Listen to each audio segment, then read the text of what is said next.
welcome to Market Overtime. I'm Sam Vadas. Our next guest is an MIT graduate, an Air Force Reserve member, and an inventor with close to 50 patents under his name. All impressive titles, but you probably know him as the pioneer in Bitcoin. I'm very pleased to introduce now Michael Saylor, Executive Chairman of Strategy. Welcome to Market Overtime here on the Schwab Network. Thank you for hosting me. First and foremost, congratulations on becoming the first Bitcoin Treasury company to be rated by S&P. How does it feel and what does it mean?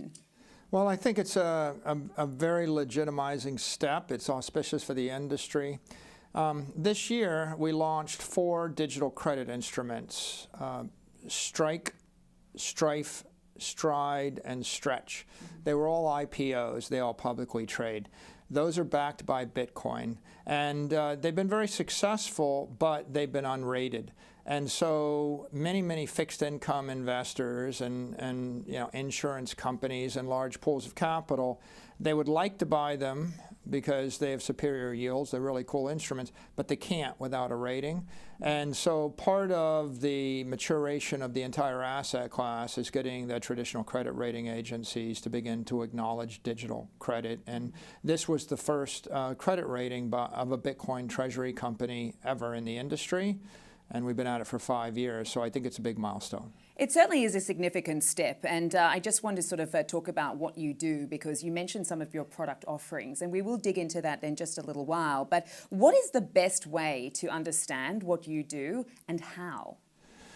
Well, it all starts with Bitcoin, a digital commodity. Bitcoin is digital gold. It turns out that it's also a global asset. It trades 24/7, 365. You can sell it short with 20x leverage on a Sunday morning, and then you can reverse and go long 40x a few hours later from Singapore, cross-trading with someone in Europe, and that makes it very volatile but very desirable, and for a conventional investor, makes it a little bit scary. The history of Bitcoin for the past 5 years is it's been appreciating about 50 to 55% a year, and it's been about 50 vol, so 3 times as volatile as the S&P index. If what you wanted was 50% ARR and 50 vol, then you would just buy the raw commodity. But it turns out that if you walk down the street and you ask people, would you like to generate 50% returns a year, but you might wake up and lose 25% of your capital in 1 week? Most people don't want that. So they don't like the volatility. What our company does is we buy Bitcoin and then we issue credit instruments against Bitcoin. So for example, some people would like to have 75% of the upside, 5% of the downside, and an 8% dividend while they wait.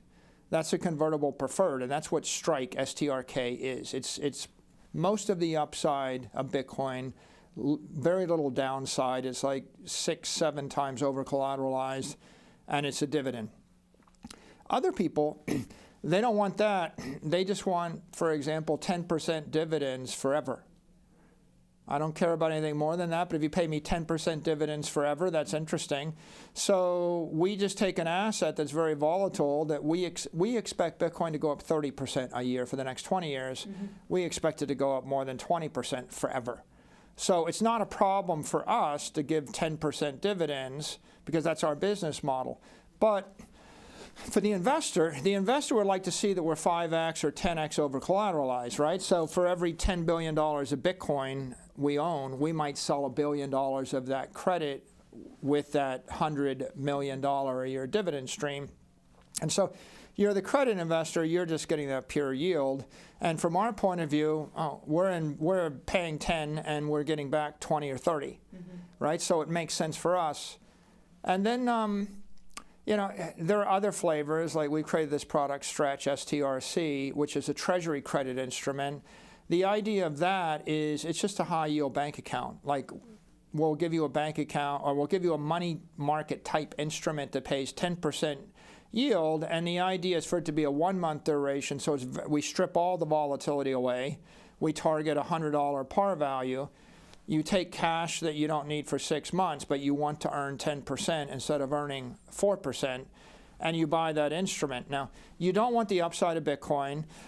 you don't want to buy, a lot of people don't want a 20-year bond. What they want is they want a money market, right? And so you don't want infinite interest rate duration, you don't want delta, you don't want volatility, just give me pure yield. That's probably the most refined digital credit instrument. So what our company's doing is we have a lot of capital. We have about $70 to $75 billion worth of Bitcoin on any given day.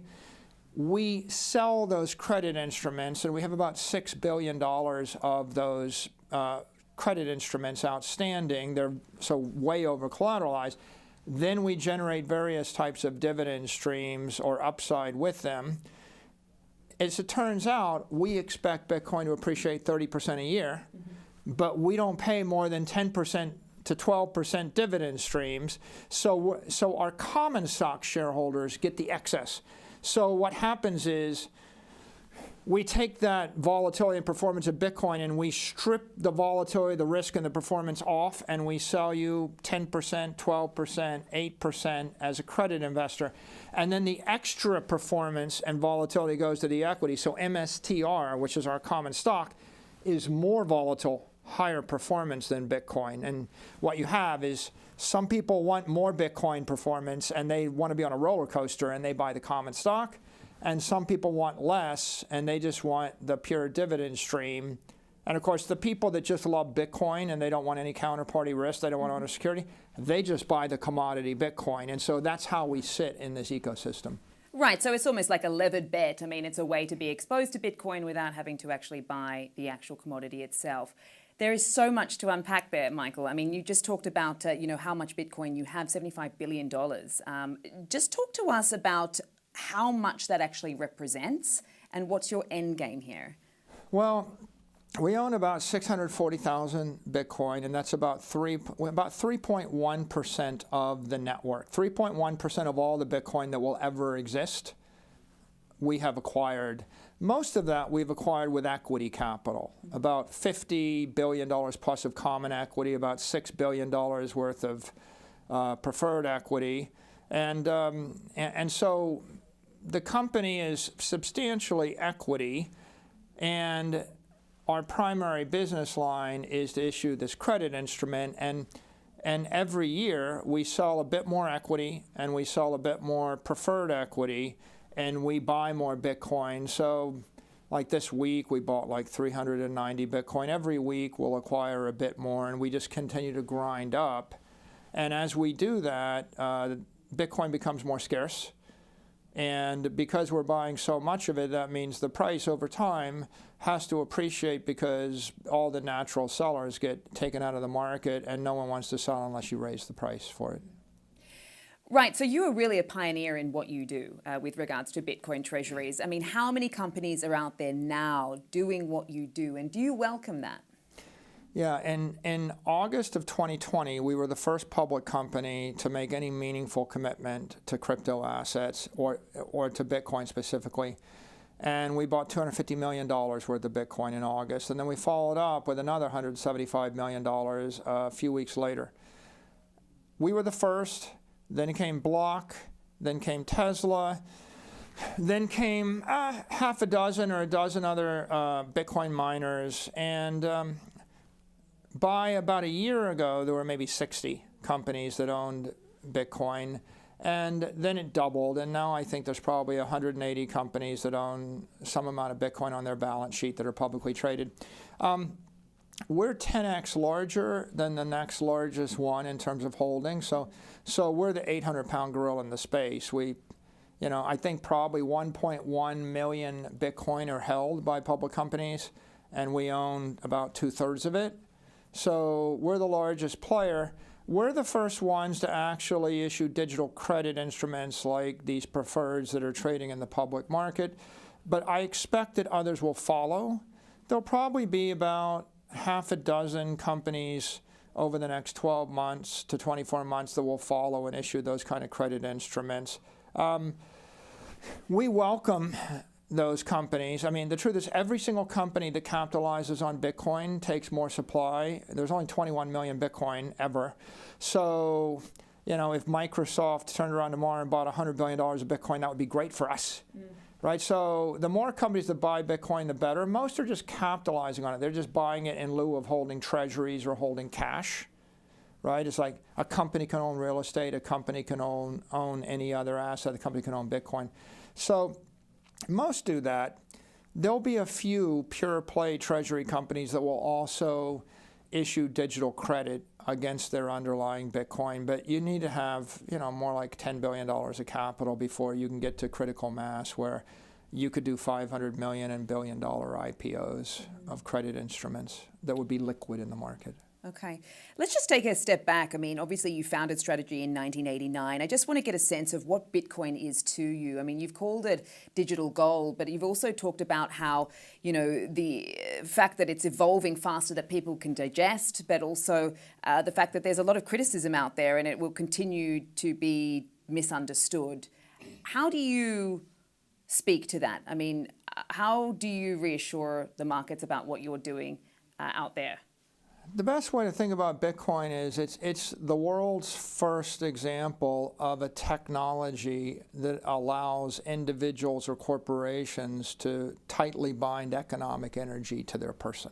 Like if you have 100 families and they all have some money, but they don't trust each other, they don't trust their bank, they don't trust their government, they don't trust any company, but they want to keep their money.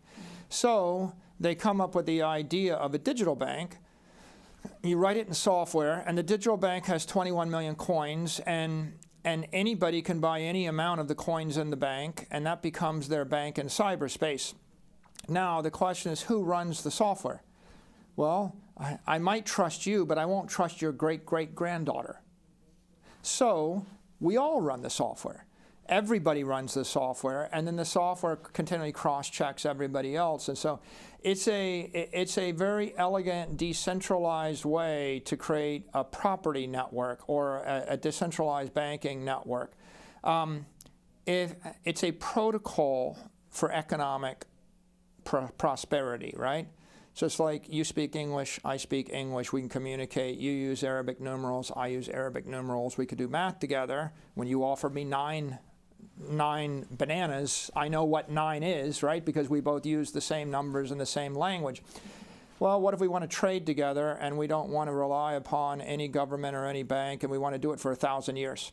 So Bitcoin represents that breakthrough. It's the first time in human history that an individual can own anything without asking the permission of someone more powerful than them.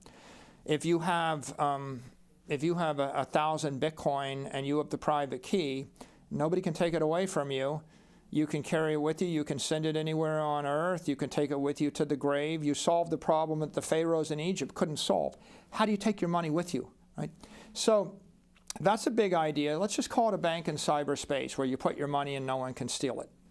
And it's currency in the sense that there's never going to be more than 21 million. So when you buy a Bitcoin, you're buying 1/21 millionth of all the money in the world forever. That's the idea. What do we call that? I call it the world's reserve capital network, right? It is capital. What is capital? Long-term store of value. You're a rich person. Where do you save your money for the next 100 years? Not in a currency. You don't buy pesos, you don't buy euros, you don't buy the US dollar, you don't buy the yen. If you're a rich person and you want to save your money for 100 years, you're buying equity, private equity, public equity.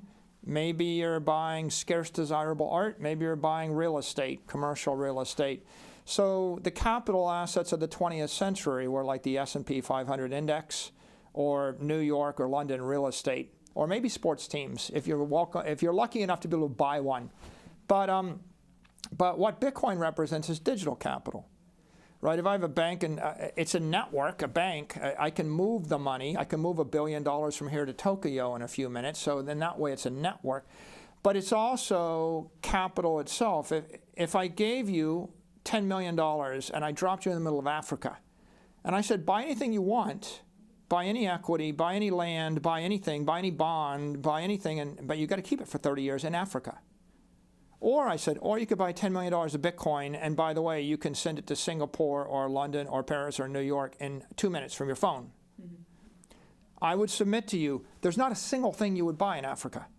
There isn't the capital asset that you want to give to your family or your great-grandchildren. The same is true if you actually talk to people in China. They don't want to keep their money in China. There's a law against removing it from China. In Russia, in Ukraine. If you talk to Europeans, they don't want to have their money locked down in any country in Europe, right? They want to have their money. Where do people want their money? They want it in the U.S., right? How about Brazilians, Argentinians, Venezuelans? Most of the world doesn't want to take all of their family's wealth and store it locally in real estate, local stocks, local currency, local banks. That's why there are laws against them removing the money. And the problem with gold is if you have all your money in gold in Africa, you can't take it through the airport. You can't take your, if you have all your money in gold in Argentina, you can't bring it out of the country.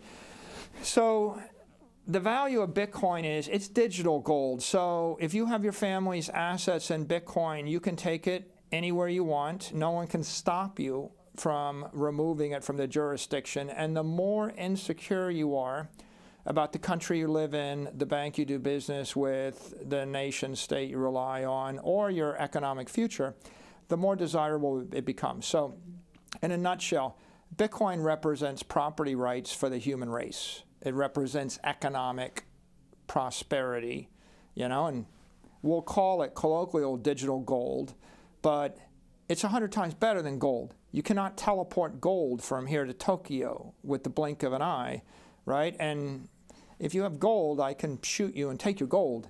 If you have Bitcoin, I can kill you, but I don't get the Bitcoin. Right. And so it is a state change difference in the economic vitality of an individual, a company, a family, a nation state, the human race. And so that's why all of us in the crypto community, we really we revere Satoshi, and we think about the world before Satoshi and after Satoshi, because before Satoshi, everything you owned was subject to the permission of someone more powerful than you.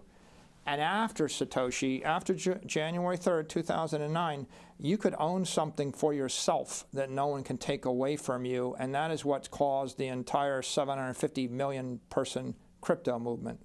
And it certainly has been gaining traction. I mean, crypto has got so many tailwinds this year. I mean, more regulatory clarity and support, more corporate adoption, institutional appetite, and also legislative wins. I mean, which one has been the biggest tailwind for the space, and what continues to drive it higher? There's been about half a dozen massive milestones in the past 24 months. The first one was the approval of spot Bitcoin ETFs in January of 24. And that sparked the explosion and the explosive success of IBIT, which went from $0 to $100 billion in less than 2 years, and it's the most successful ETF in the history of Wall Street. So that was a big deal, the endorsement of the SEC. The second big deal was the red sweep in November, when you had a pro-crypto, pro-Bitcoin administration. We went from one supporter in the cabinet, Gary Gensler was a Bitcoin believer, 1 out of 12, to all 12 cabinet members, the president, the vice president, the head of the SEC, the head of the CFTC, the head of the Treasury, the head of Commerce, the head of RFK, the head of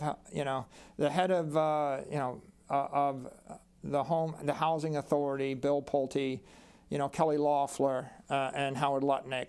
So you all of a sudden have 12 positive cabinet members from one, and that was a big deal. The third big milestone was FASB's adoption of fair value accounting for crypto assets. Before that point, and that took place at the beginning of this year, beginning of 2025. Before that point, if you're a public company, you could mark down your losses on Bitcoin, but you could never realize the gains. Right? It's literally an asset where you could only lose, you could never win. Right? So the entire accounting rule was a deck stacked against you. And so fair value accounting meant that our equity, for example, went from $3 billion to 50 plus billion in 12 months. Right? But if it was not for fair value accounting, we would still have $3 billion instead of 50 billion. So that was very prejudicial and hostile accounting, and that flipped in January.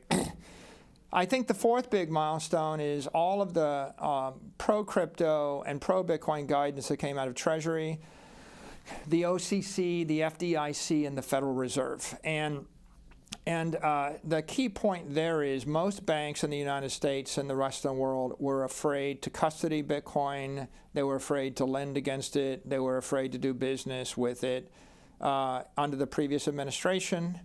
And I think the guidance that came out of the current administration delivered a message, which is not only is it safe for you to custody and extend credit against these assets, it's really imperative because the United States wants to be the crypto capital of the world, and we want to lead in digital assets, and that means our banks need to lead in digital assets. So that you can attribute to the President and to the Secretary of the Treasury, Bessent. I think the next thing was the passage of the Genius Act, championing by Senator Hagerty, and that created a stablecoin environment in the United States. And the idea there is, why can't we tokenize the US dollar and ship $1 trillion of it to the rest of the world, or maybe $10 trillion of it to the rest of the world? Because money wants to move at the speed of light, and this is the critical part of the crypto ecosystem. So the last two banks that moved crypto dollars around were Silvergate and Signature Bank, and they were assassinated by the previous administration. They were shut down on a weekend for no good reason. They were perfectly well capitalized, and they were literally murdered by regulators. So you can imagine that the banks were afraid to get involved with crypto under the previous administration. You know, getting a supportive White House, a supportive cabinet, a supportive head of the Treasury, and then a law that says that it is legal for you to do this, I think was pretty important. Then that has resulted in an avalanche of institutional adoption, and now you have companies like JP Morgan, right, and Bank of America, and Wells Fargo, and BNY Mellon, and PNC Bank, and Citi, that are all announcing their support for this asset class. And if the trillion-dollar banks are willing to custody, and they're willing to extend credit, and they're willing to handle the asset class, and they're willing to bank the crypto industry, that's really the necessary condition to 10x from here. Like, Bitcoin got to 100,000 without their help, but getting to 1 million requires the banks to bank the asset. And so the next 4-year period is really about banking Bitcoin and the support for digital assets in general by the major establishment of bankers in the United States. And everybody else in the world, right? You can imagine the bankers in Australia, Canada, Singapore, the Middle East, and Europe, Mexico, they all follow the U.S. banking standard. And so what you have is an avalanche or a sea change here, and the headwinds have become tailwinds. Okay, so that's what got us here. Let's just talk about the short term, 2025 year end. Where does it end up? Because I've heard everything from 100 to 200,000. Yeah, well, the consensus of all the equity analysts, and there's like a dozen of them that cover our stock, is north of 150,000. Our corporate guidance is targeted at $150,000 by the end of the year. Right. Okay, and sort of looking further out, have you got a sort of a 2030 target? I don't have a specific target, but in the 4 to 8 year time frame, I think Bitcoin goes to $1 million a coin.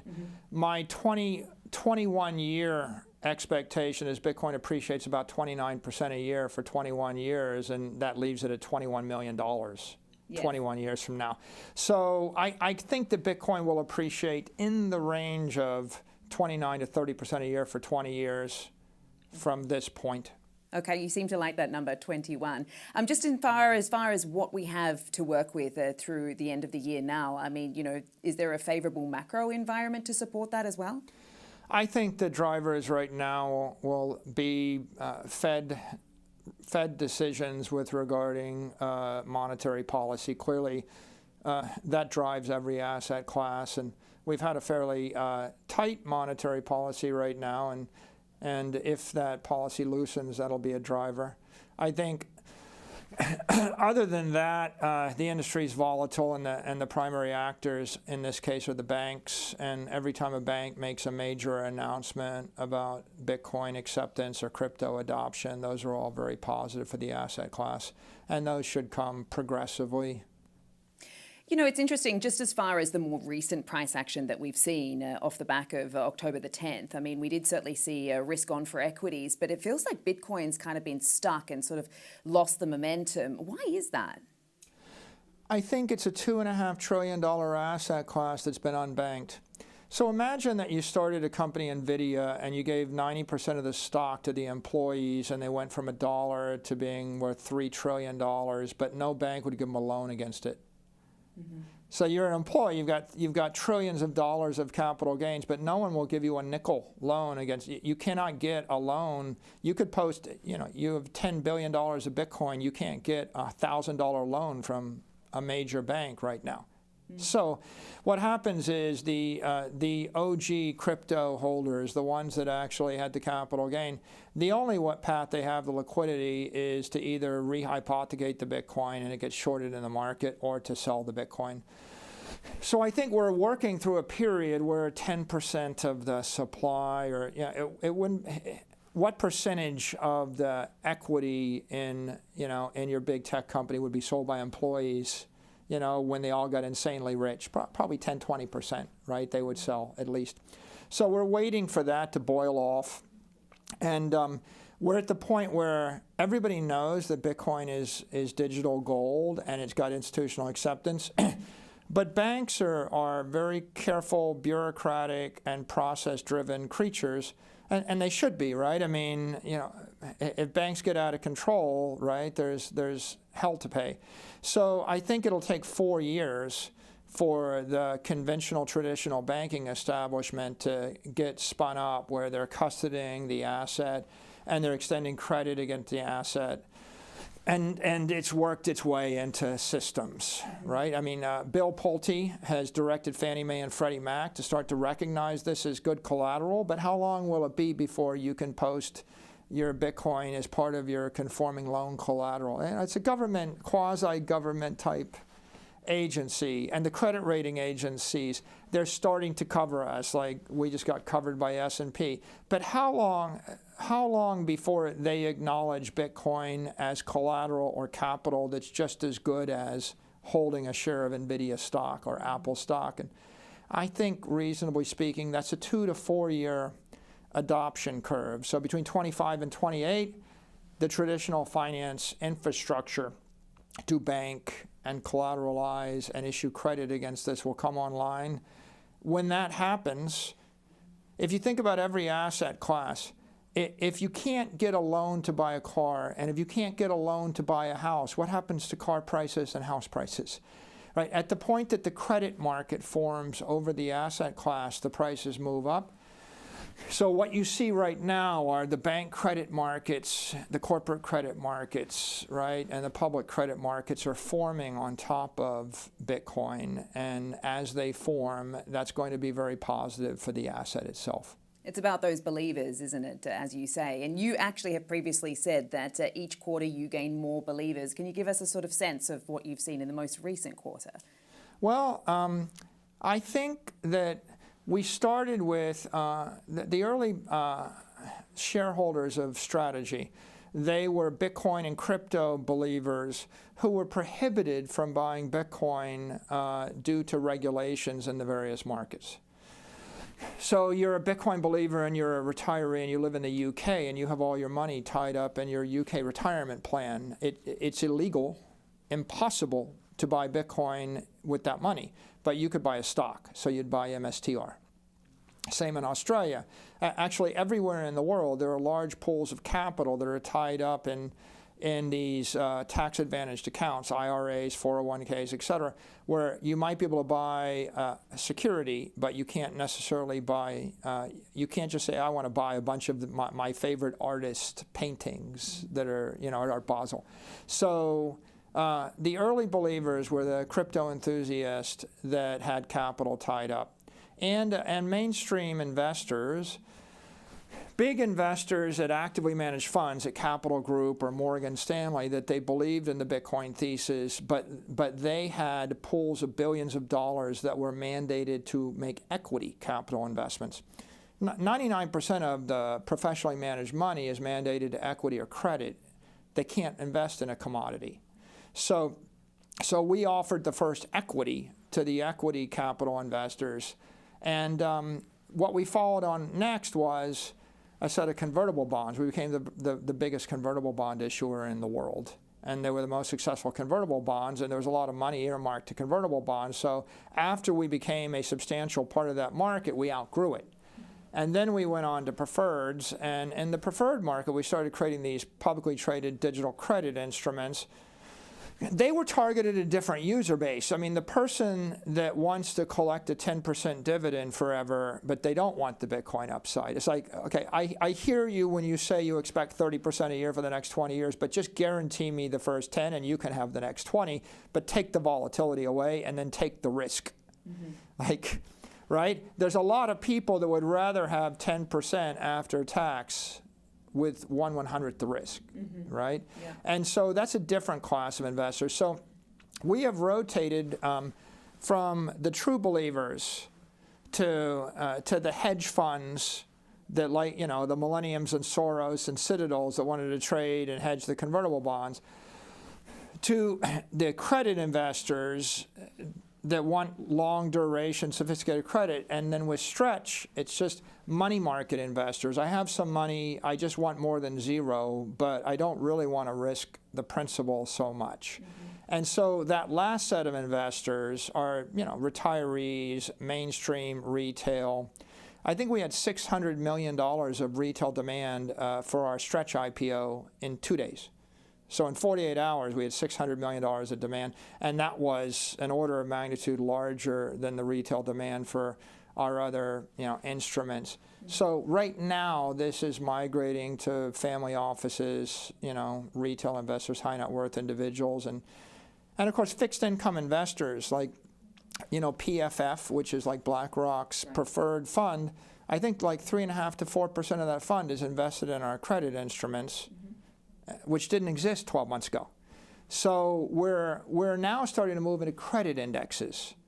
Of course, you're a credit investor, you have to buy credit. You're an equity investor, you have to buy equity. We're also in equity indexes. For example, our biggest shareholders are Vanguard and BlackRock through their passive equity index funds. So there's a lot of pools of capital in the world.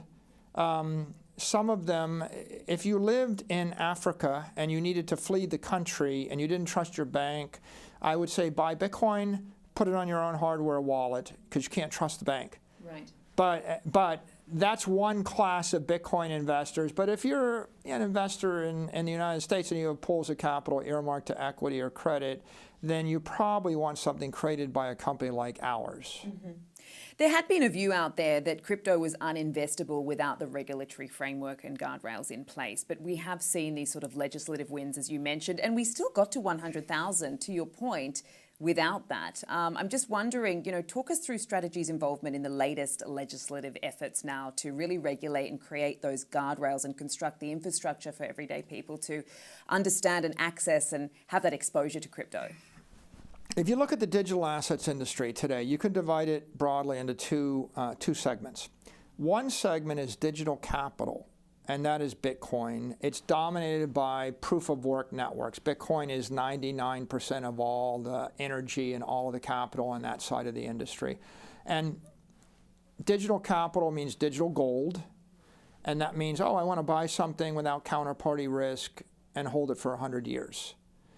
And what do you do on top of gold? You issue credit. For 300 years, the Western world ran on gold-backed credit. All of our currencies, all sovereign debt, all corporate debt was, in essence, a form of gold-backed credit.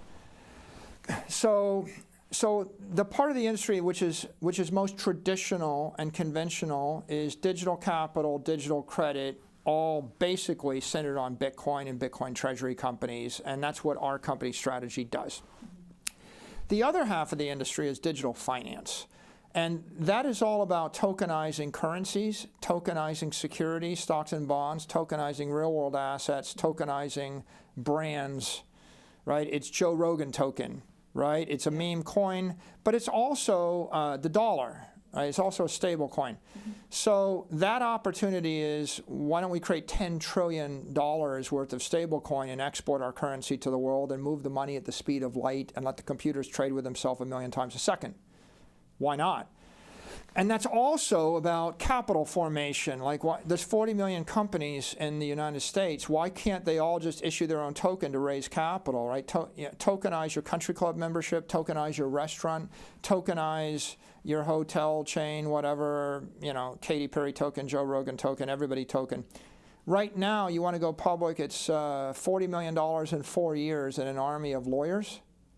Well, what if I just wanted to spend the weekend or 4 hours or 4 days and I wanted to raise money for my $2 million company or $20 million company? So capital formation is another killer application of digital finance. The third killer application is I tokenize a share of Apple stock. Okay, why can't I just send Apple stock between India and Pakistan on Saturday afternoon on an Android phone? Okay, what are you doing? You're basically moving the securities market at the speed of light. Everybody wants 24/7, 365 trading. And if I can self-custody my Bitcoin, why can't I self-custody $1 million worth of Apple stock? And if I can self-custody, maybe I can actually get bids from the highest bidder, and I can send $1 million of Apple stock to Singapore and get paid for it. So this entire area of digital finance, this is very entrepreneurial. It's all about innovation. It's much more sophisticated, and that is the other half of the crypto market. Now, the first half of the market, digital capital, digital credit, that's got regulatory clarity now, right? Bitcoin is digital capital. The President of the United States has said it. It's been the Secretary of Treasury. They've all clarified that. So that's pretty much just about issuing traditional, conventional credit instruments, taking them public on capital markets. And if there's any hoops to jump through, it's like, how do I sell Stretch in euros in Switzerland and get the sign-off from the European Union, the Swiss regulator, the exchange, right? But it's not new law. It's traditional finance law. The other part of the equation requires clarity. I mean, literally the act clarity. And so the next big crypto bill is the bill that defines and creates the bright lines and empowers. What can you do with digital currency? What can you do with a digital token? How do I tokenize my share of stock? How do I tokenize, STRC and let it trade at the speed of light in Singapore on the weekend on a crypto exchange, right? It's not clear how to do that yet. Is there demand? Yeah, there's $100 trillion of demand, but I think that there's bipartisan consensus that we need that bill. That bill will get passed. We don't know what the final bright lines in the bill will be, and once the bill is passed, then it'll be clear, what you can do and what you can't do. And so I think that if you're an institutional investor or a conservative investor, right, you can buy Bitcoin, hold it as a store of value. You can buy digital equity or digital credit instruments backed by Bitcoin. That's all fairly straightforward. I think in the other part of the industry, the digital finance part of the industry, it's very driven by technology. It's very regulatory intensive, and then it's unclear. How will every jurisdiction, view every regulation? So it'll be a bit more complicated, but, we're talking about extraordinarily exciting new ideas, an artist, a celebrity that could own their own brand, and a membership that can be tokenized, a ticket that can be transferred. So there are a lot of things that'll happen, and they'll be transformational and innovative, but they'll require more legislation before you're going to find your favorite celebrity do it. They're going to want to make sure they're not getting sued by the SEC. Okay. And speaking of these new ideas, why should the US government have a Bitcoin reserve? I think that the key to understand Bitcoin is it is like owning a piece of cyberspace. It is the world reserve capital network. So if you're looking at a world that's going to have hundreds of trillions of dollars of capital on this network, and if we're looking at a world where you're going to see trillions and maybe tens or hundreds of trillions of dollars of credit on top of the capital in the network, right, you might want to own a piece of it, right? What I say is the United States purchased 79% of the land mass of the country. 79% of the United States of America was purchased for $40 million. That's all of the Louisiana Territory. That's all of Texas. That's all of California. That's all of Alaska. We purchased it before we knew there was going to be a Hollywood, before we knew there was going to be a Silicon Valley, before we knew that anybody would want oil, right? We purchased Alaska 1867. It was Seward's folly. He was a fool for doing it. It's got trillions of dollars of oil underneath it right now. So if you can actually purchase the future, if you can own cyberspace, you ought to, right? What you know, the Dutch, I think they purchased Manhattan for like a few guilders and glass beads or something, right? So it's very valuable real estate. You know, in the same way that you want to control the world's reserve currency network. I mean, the corollary of that is, why should the U.S. actually sell $10 trillion of stablecoins? Because money wants to move at the speed of light, and if we sell the 10 trillion of stablecoins, and if our companies run that network, we will control currency for the next 100 years. And so I think the United States ought to dominate the world reserve currency, and it ought to dominate the world reserve capital network. We're the biggest holder of gold, you know, and if I said to you, would you like to own the majority of the oil in the world? Well, John D. Rockefeller thought yes, and we were the biggest generator of energy, you know, due to Standard Oil, you know, at the turn of the century, and that's why we won World War I and World War II, because we were the energy dominant leader. Well, Bitcoin is digital energy, right? Either you own it and control it, or somebody else does. And so I would just make one more point. If the U.S. doesn't, they should encourage U.S. banks, U.S. investors, U.S. corporations, and taxpayers to own it, right? It's not necessary for the U.S. to own it outright, but it's very, very critical that U.S. banks, U.S. investors, U.S. corporations own it and control it, in the same way that it wasn't necessary for the U.S. to own all the oil, but it's pretty necessary for a U.S. corporation to own the oil. What about the energy side of it? I mean, so many Bitcoin mining companies now pivoting to focus on AI data centers. I've been talking to a number of them. I mean, you've got IREN, you've got CleanSpark, you've got Hive. What are your thoughts on this? I think that it's been an extraordinary 180-degree turn for the better by the nation. I think maybe the most profound development of technology in the 20th century was nuclear power, nuclear energy. Unlimited, clean, scalable energy. And we shut down the programs for 50 years. And in 2020, if you talk to energy companies, they were going to decommission all those nuclear reactors. And we were asking the question, how do we get this nation to embrace the importance of electricity?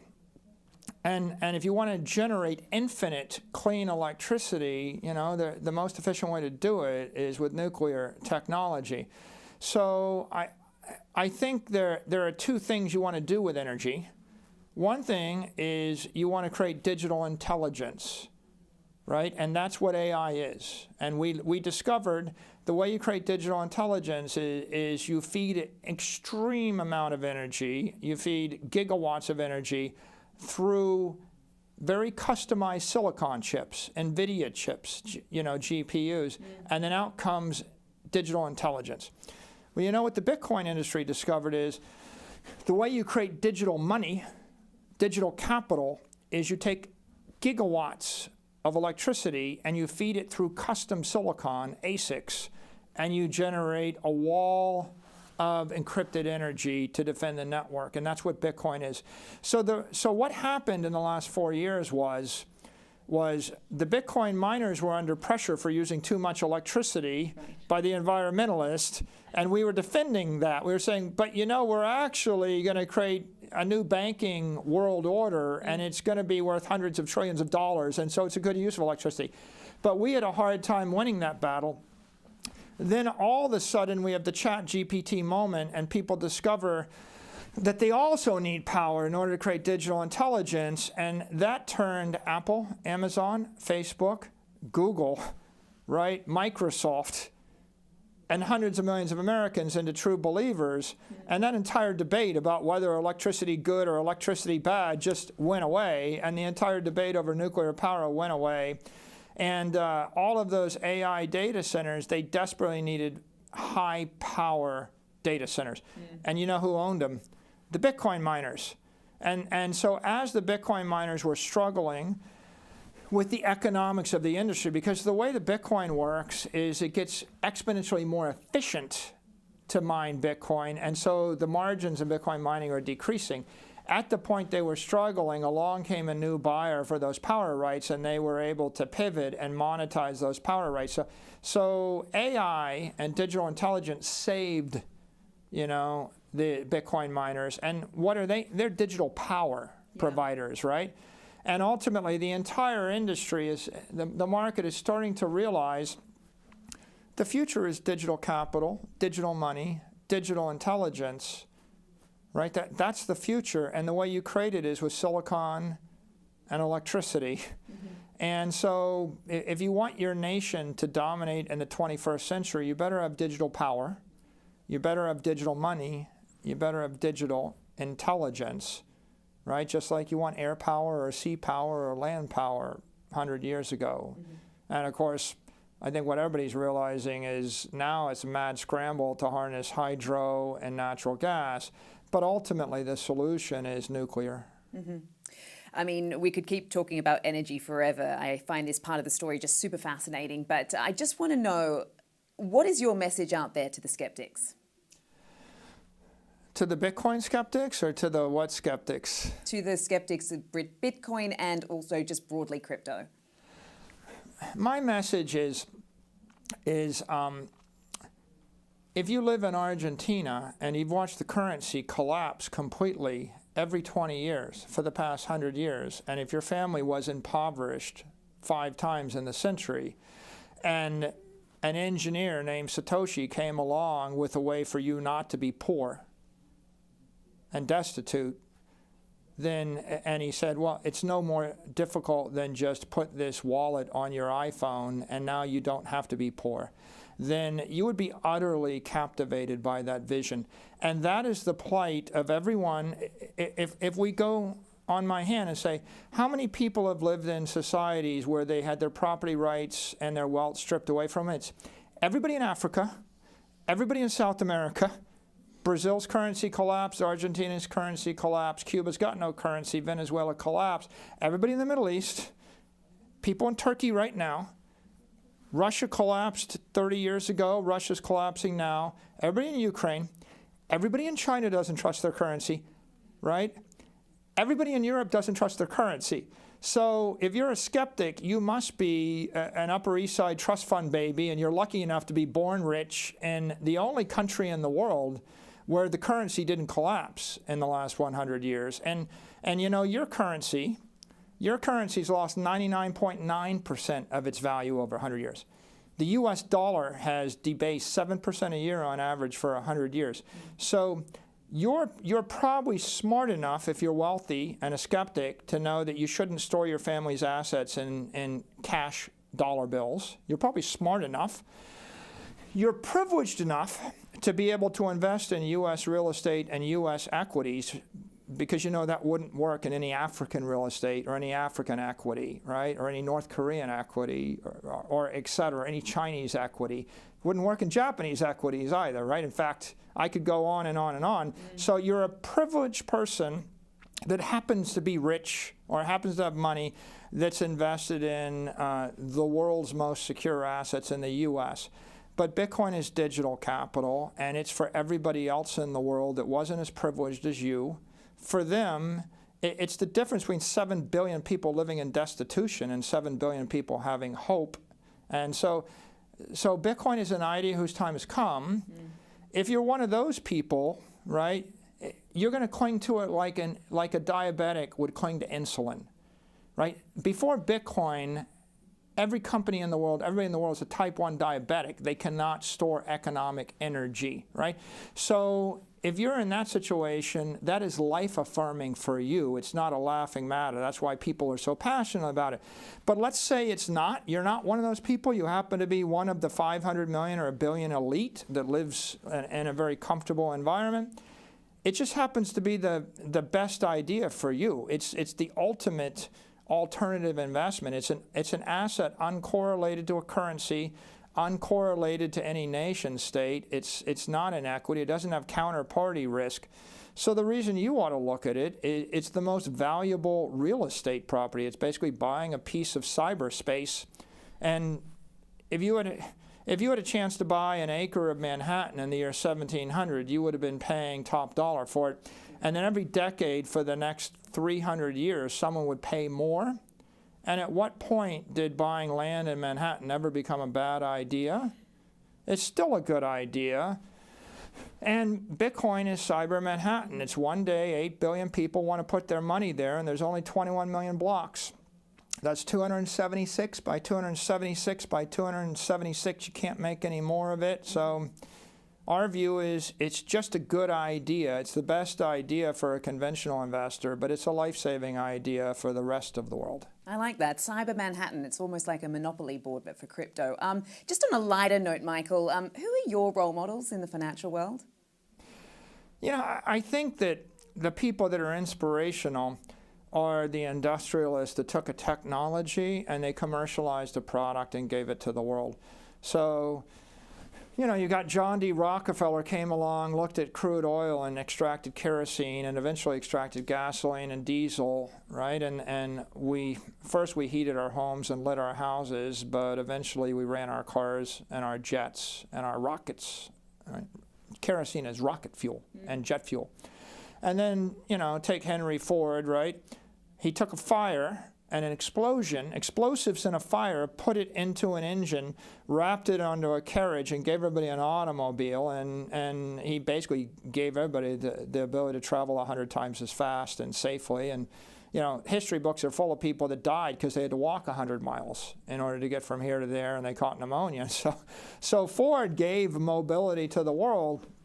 You know, I think I could go on with Boeing, and you could go, you know, you could look at the iPhone and the radio and the telegraph, and you can look at the, you know, development of penicillin, antibiotics, and the like. But I think that, you know, and if you look at Bitcoin right now, right? So Bitcoin is this scary, explosive crypto thing. People are afraid it's going to blow them up or it's going to hurt them. Right?